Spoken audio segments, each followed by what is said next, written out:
police can now be given access to your personal data from the NHS Test and Trace app. Many folk thinking this is a massive own goal by the government, because it does mean, of course, that many people will just want to delete that app immediately. Let me bring in Madeline Stone. She's the Legal and Policy Officer at Big Brother Watch. Madeline, I presume you're very concerned by this development. Absolutely. I mean, medical confidentiality is the absolute bedrock of public health, and if people don't feel they can trust the test and trace system, they're not going to want to engage with it.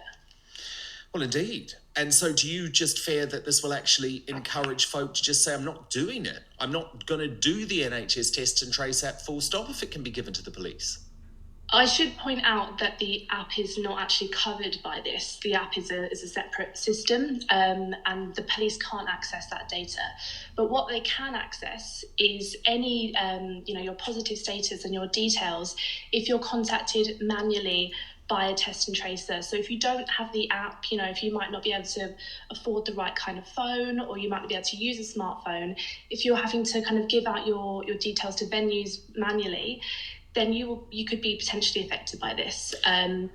What about people who say, Madeline Stone, look, you've got nothing to fear as long as you are following the rules, and if you're not following the rules, then you deserve to have information handed over to the police?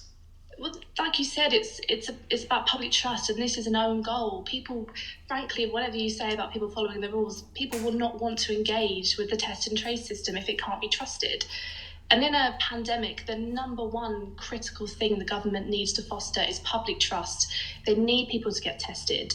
And if people don't want to do that, then the whole effort will collapse. Yeah, I think there has to be a whole big discussion about this, Madeline Stone, because one of the things that actually has really bothered me is the story last week that lots of people are having their details sold for marketing purposes. So, you turn up at your pub or your local restaurant, you're forced now to give your name and your phone number, whether it's via the app or manually.